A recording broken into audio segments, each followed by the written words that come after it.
basically, I will be going into talking about entrepreneurs and basically going more into the reason why a lot of entrepreneurs and small business fail. And one of those is one, not having an exit strategy or a plan. Most people go into business on several factors, and one of them is, let's say, for example, they're working at their job and they get laid off, so now they want to start a business. The other one is maybe their job is cut back on their hours, so now they want to go out on their own, and they acted on their emotions and without having a plan. So it's very important that you do a lot of research before you do anything. And the reason why I said that is because it's a wonderful thing to work for yourself. However, if you don't have a plan and you lack the knowledge, what is the knowledge? Going out there and and uh, studying and reading many books.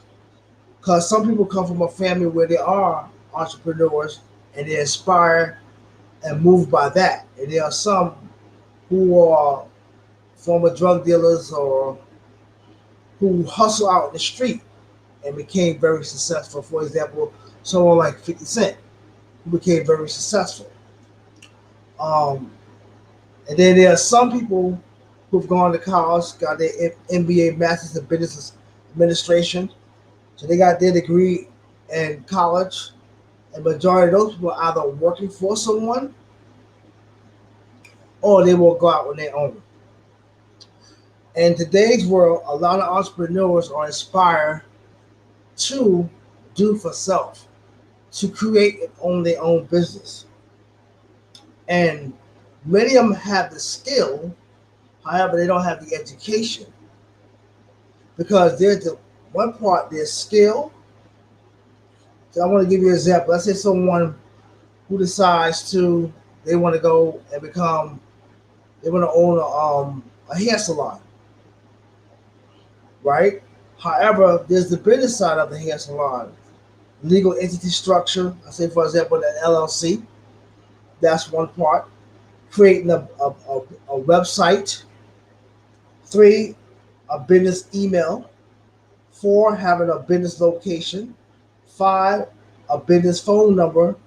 For example, like from Verizon, will be one of them, or Ring Central, that will show up in the yellow pages and the white pages. Having a Duns and Bradstreet number, which is a 9-digit number, which generates a business credit profile. Um, Having a business plan of how they're going to acquire clients. Location is very important. Where that location, how much is going to be the rent on a monthly basis? How much is the equipment? The people that they bring in, as far as the hairstyles, they're going to bring them in as either employees or contractors. The other part is supplies and material supplies, beauty supplies. Where are you going to get these supplies from? Are you going to be based off of cash? You're going to pay with cash? Are you going to be able to pay with credit? Or are you going to be able to pay with terms? What is terms? You buy something and then they send you an invoice and you pay it terms 30 days. And if you pay it back before the due date, what are you doing? Is you're establishing business credit with a vendor who has extended you credit in terms of what they call a trade line. So I will be talking about that. I'll be talking about also um, you cannot get business financing or business credit cards or lines of credit if you are a new business. There's a lot of people say, "Oh, well, you can be in business for you can get a loan as a new LLC." Do not believe all that. What you need to do basically is this: if you are a new business and you're trying to get what business loans, lines of credit, and credit cards, it all depends on where you go at. And there are four tiers. And this is what most people do when they first start out. people will go to the banks. So there's different levels of financial institutions. So tier one is the national banks, such as Chase, Wells Fargo, Bank of America. What does that mean? That means they're everywhere, all 50 states. They're all across America. If you go to New York, Chase dominates. There's so many Chase banks in New York, along with Bank of America. In Pennsylvania, you have Wells Fargo. Now you have Chase. You have Bank of America. So those are the national banks with the most locations. The second tier is your regional banks, like PNC, Key Bank, um, Citizen Bank. These are banks that are not found um, is not found across the United States in many different states. There's so few of them. So these are called regional banks. The third tier is credit unions. The fourth tier is subprime banks. So, these are the things that a lot of entrepreneurs lack because they don't have the blueprint on what they're supposed to do or what they call a checklist or what they're supposed to do. The checklist is out there. However, a lot of entrepreneurs don't turn to these type of resources to give them the blueprint and the instructions on how to set things up. Um, so if you think you're gonna go in business and be in business less than 3 years and get a business loan, a line of credit, and credit cards, it's gonna be very hard. Now, here's a recipe for disaster. You go in business, you have lack of cash or cash option or resources. Meaning that what? Lack of cash could be your own cash, right? Lack of cash could be you don't have investors, like hard money lenders or angel investors. You don't have family and friends that have the money to invest into you.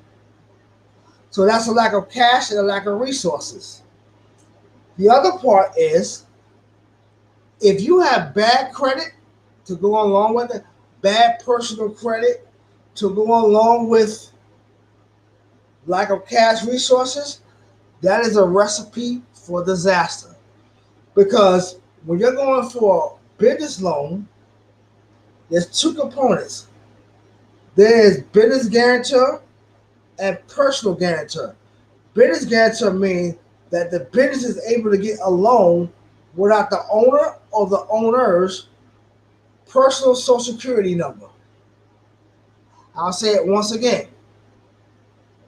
There are two types: business guarantor and personal guarantor. And I'm going to explain the difference between the two of them. So now you are a business and you want to go get a loan, right? Now the business itself have not been established for a long period of time, doesn't have any business credit at all, doesn't have business vendor trade line. So what's a vendor trade line? A trade line is from a vendor who extends you credit on terms like Quill, Staple, those are for office supplies, Home Depot, and Lowe's, which is for what? Supplies and materials, right? For your home or contractor or construction companies. So I'm only mentioning those as an example. Dell Technologies. If you have an office and you have an account with Dell Technologies, this is where you will purchase your laptops and your desktops and your printers for the office, for you and your employees. And they might give you a line of credit of whatever. They might give you a line of credit based on what? Number of factors. Years in business. That's one.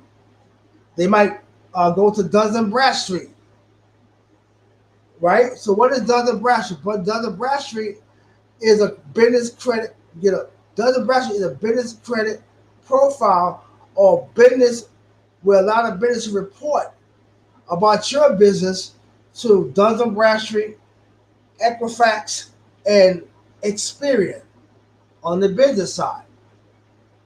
So if your business have not been established, which is like 3 years or less, it's gonna be very hard for you to get a business loan because the business itself does not fit the criteria to take out the loan under the business. So if you're going for a business loan and it requires you to what? Use your social security number, that's called personal guarantor. That means you are personally guaranteed or personally responsible for the loan that the business takes out. Versus if the business is established, the business can take out a loan without you giving up your social security number. To giving up your social security number. The owner or owners or shareholders. So that's very important. So it's very important if you're going to start a business, you want to make sure that your personal credit will be the one that will fund the business. So I mentioned that once again. These are the things that a lot of entrepreneurs don't know. There's a lot into this when you're going out to create your business. And that's very important that you understand a lot of things because what you don't want to do, I've seen disasters where people have stepped out on faith with a lack of knowledge, lack of resources, and they don't last long in business. They last less than a year because your business had to have funding in order for you to do what? Expenses generate revenue, revenue generate expenses. I'll say it again. Expenses generates revenue, revenue generates expenses. Because without revenue, you cannot pay your expenses. And without expenses, you cannot earn revenue. I'll say it again. Without revenue, you cannot pay your operating costs or operating expenses. And without expenses, you cannot generate revenue. This is why this is important that you understand. Because there's a lot of people that say, well, you can get a business loan or business line of credit, a line of credit. You can get credit cards. You can get a bank loan or credit union loan. There's a lot of steps involved. So I will be talking about this and why it's very important that when you start out a business, there's a lot of things involved. There's a legal entity structure. Are you going to be an LLC, partnership, S Corp, C Corp, nonprofit? What is your legal entity structure? The next thing is a tax ID number. And for LLC, there's something called an Articles of Organization. For corporations, it's called an Articles of Incorporation. S Corp allows you to have 100 shareholders, domestic. You cannot have shareholders outside of that, which are international, or your S Corp will be revoked. A C Corp has unlimited shareholders. Then you have an LLC single member, which is the sole owner of an LLC, or they call them a managing member. Then a multi-member LLC is considered a partnership. So you have to decide the legal entity structure. The next step is the name of your business. Once you got that, then the next step is once the LLC is filed. I'm only using the LLC as an example. It depends on the state you're in. So once the LLC is filed, then you will see what they call articles of organization from the state. Now you take that. The next step is you got to go onto irs.gov and apply for a tax ID, or in other words, is EIN, Employer Identification Number, which is a tax ID number, which is a 9-digit number. Once you get that, you can create it as a PDF and print out right away, or you can have the IRS mail it to you, which takes longer. You take your tax ID from the IRS, your articles of organization, right? And you can open up a business bank account. And now, where you choose to open your bank account, I will recommend any entrepreneur who's starting out, who don't have a lot of money, whose credit is average, good, sometimes it's poor.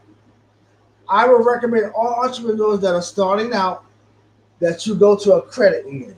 Do not go to a national bank like Bank of America, Chase, Wells Fargo, those big banks. Why? Because they're going to charge you a lot of fees. And they're not going to have the type of program that you're going to need to help your business grow. I'll say it once again. If you're starting out, you either go to a regional bank, which is a local community bank, or I would highly recommend that you go to a credit union. Why? Because you can open up a, you have to, when you go to the credit union, you have to take the 3 documents to open up an account because you have to be approved. So those 3 documents are operating agreement, and the operating agreement is the agreement of operation of how the LLC is going to be run, who are the members, and what their role in the LLC. The second document is the Articles of Organization, which is for the state. And the third document is a tax ID. So when you're going to open up an account in a credit union, you have to have the Articles of Organization, tax ID from the IRS, and an operating agreement. You have to have those 3 documents to open up a checking account and a savings account in a credit union. Now, there are some credit unions that are very hard to get it, but if you make a donation to the charity organization that the credit union requests that you do, that's one way in. Some of them, like for example, the Navy Federal Credit Union, you might have to have a family member in order to join that credit union. But there are credit unions like TrueMark Credit Union, American Heritage Federal Credit Union. There are many different credit unions that are in your state. So I will recommend any entrepreneur or any startup business that's starting out. If you don't want to pay monthly maintenance fees, because a monthly maintenance fee can be based on your daily balance and your monthly balance. If you don't meet those 2 criteria, a bank like Wells Fargo, Chase, and Bank of America, they are going to charge you anywhere from $16 to $25 per month on monthly maintenance. And when you're first starting out, you might not be in a position based on your revenue to what? Take on these type of fees.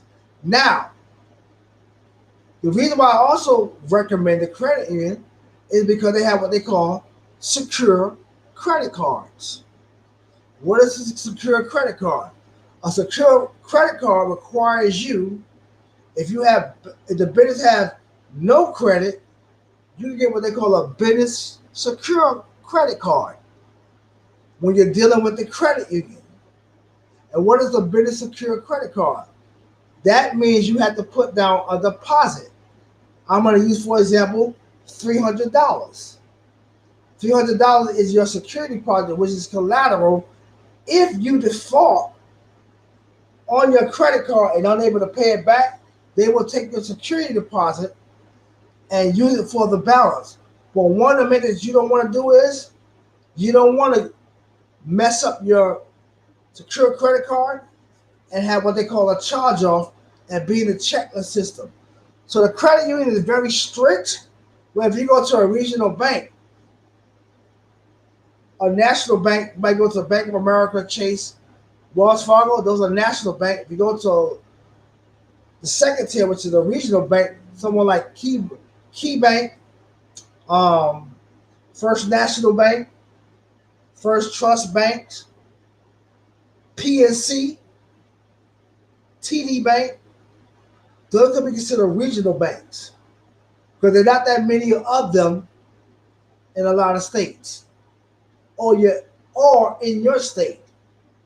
So they don't require you to bring in. They require you to bring in what? Articles of organization and tax ID. You don't have to take an operating agreement, but with the credit union, you do, and you should have an operating agreement because the operating agreement, as far as the LLC, that's one of the requirements to also be in compliance. So I will be talking about that, and I'll go into that because, as I mentioned before, when you're first starting out, there's a lot of things that you don't know. Um, you can have the passion, however, you might not have the business knowledge to sustain over a period of time. So that's very important. Um, so I will be talking about that. I made a lot of mistakes when I first came out. However, I had the ability to build my business to the point where now I have the very things that I need. Um, but it's very important. If you have lack of cash resources, and you have poor credit, that's a recipe for disaster because every business or everyone needs funding. And if you're unable to get funding or credit extended to you, you won't be in business long unless you have a very high revenue business that earns a lot of cash that will sustain you over time. However, if you're just starting out and you have a lack of cash resources or options, and you have poor credit, you're not going to be in business long because you need funding. You need revenue. You need funding. If you're into hair supplies or if you're selling skin skin products, many people are into the organic um, supply, organic beauty supplies. You have to have money to buy the supplies. You have to have money to buy the bottles, okay, or jars, or anything that you use as far as baskets. Let's say, for example, Valentine's Day, and you're into selling beauty supplies, but you're in the organic section, and you make your own supplies. So there's shea butter, cocoa butter, different type of butter, mango butter. So now you need jars to put the shea butter into. It can be plastic bottles, plastic jars, or glass jars. Well, majority of them plastic jars with the top. So you might have to buy that at a wholesale, where you might get like a quantity of 12. Now you have to pack the what? Shea butter in each jar, in each jar. Then you need the labels. Where are you going to get your labels from? So these are all the supplies for you for your business. Then you're going to need what? A table. How are you going to sell your stuff? Are you going to sell it wholesale, retail, direct consumer? How are you going to sell your product or get your product out to the public? There's something called what? Supply and demand. How are you going to meet supply and demand? You have to have cash from reserve. Now, if you have credit in the form of, let's say you go to a supplier who sells you the very thing that you need. They might sell you the jars for the shea butter. You might have candles, right? Different scented candles. So you have to sell certain things that will uphold the candle, right? So whatever the supply that you need, you might have to go to a vendor. Now that vendor is going to want what? Cash on delivery, meaning that what? You're going to have to first pay the cash in order to get the supplies.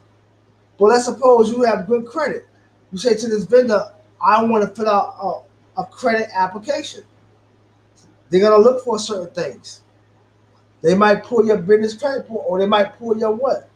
Dun and Bradstreet credit profile to see if you're credit worthy and trustworthy, and see that how do you ever pay back your bills, right? So credit worthy and trustworthy, and if you are accepted with that vendor based on that credit application, then it will come down to terms. What is terms? You go to a supplier, you buy shea butter, you're buying candles, you're buying jars, you're buying bottles for the oils, and that vendor now, when they first sold it to you, you had to pay them cash or credit, and they will give you supplies. Now that vendor extends you credit, which is what? Vendor credit, which is based on terms. Because they ran your business credit, they ran your business credit to see if you have any bankruptcies or any liens, any charge of. How do you pay vendors, right? Are there any other vendors reporting to your Dun and Bradstreet? So now you are accepted. You make your first order now. They send you the supplies, and within 10 days, they're going to send you an invoice. You have 30 days from the date of the purchase to pay that invoice. Now, what that's called terms of credit. That also allows you to what? Manage your cash flow. Because you don't want more going out than coming in. If more is going out, which is called expenses, at a rapid rate versus how much you're getting back, getting in, which is revenue or income for the product that you sold, that's not good because you got more money going out faster versus coming in. So now if you have terms of credit and you have 30 days to pay it back, now what happens is that helps your cash flow. That helps. That gives you the ability. You got 30 days, 29 days to now come up and pay that vendor for the supplies that you order. So those are things that I talk about. Um, and once you understand that, then you're ready to go. But the main thing is, as I mentioned, growing up as kids, we was never taught. I was never taught about credit or taxes or finances. My mother never had a checking account. She never wrote a check. So during that time, we know where I came from, which was the we call the urban cities or the ghetto or the hood. And the urban cities or the ghettos or the hoods, there were no banks. We had what they call a check cashing place. So now you would get your check, go to the check cashing place, they would charge you a fee for cashing your checks. When I got my first job, I didn't have a bank account. I went to the check cashing place. If my job, I didn't have a bank account, so I would go to the check cashing place and pay a. I had to pay the check cashing place a fee for cashing my checks. So my mother would they would go to the check cashing place where they would pay their utility bills. At that time it was Con Ed, Brooklyn Gas, pay their Con Ed bill for electric and their gas bill. If they had a telephone through Bell Atlantic, they would pay their telephone bill. They would get money orders. They would wire money through MoneyGram or Western Union. So there was a lot that you could do at a check cashing place, right? So that way, people in the hood or the ghetto urban cities, because why? We didn't have a lot of banks in our community. So we had to go to the check cashing place. For, like I mentioned, to cash the check. The check cashing place is going to charge you for what? Cashing the check and paying your bills at check cashing place. They're going to charge you. Until I got a bank account, and then I started to receive what? Either direct deposit or a paper check where I could deposit into my checking account. So my mother never had a bank account. She never wrote checks. She didn't teach me how to read bank statements or write a check. So these are things that I didn't learn. But that's no excuse for when you become an adult. You can learn. You have to apply yourself. That's why the Lord said what? Study to show thyself approved. Rightly divide the word. So that's why it's important that you study and get the knowledge. You have to read.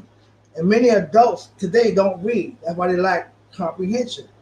We talk about children that are reading at a fourth grade reading level. How about these adults? What grade level are they reading? Once you stop doing something, you lose the skill of it. That's why it's important that you read. And when you read, you're able to comprehend. And that's one of the biggest problems today. Lack of communication comes from lack of comprehension. Why? Because many adults do not read when they get out of high school. Even when they was in school, they didn't read a lot. Or maybe their parents didn't read to them. My mother never read to me. But I love reading. I love knowledge. Right? So that's not an excuse. But I will be talking about um, what you need to be doing as far as when you're starting out in a business. And that's very important. Um, how to set your business up. Because you're going to go through trials and tribulations when you first start out. That's not everybody. Everybody don't go through that. Everybody start out different. That's why when someone tell you their story, you don't know what they had to do to get to where they got. You don't know what they had to do to become successful. All right. So it ain't pieces of cream for everybody. But I will be talking about that more.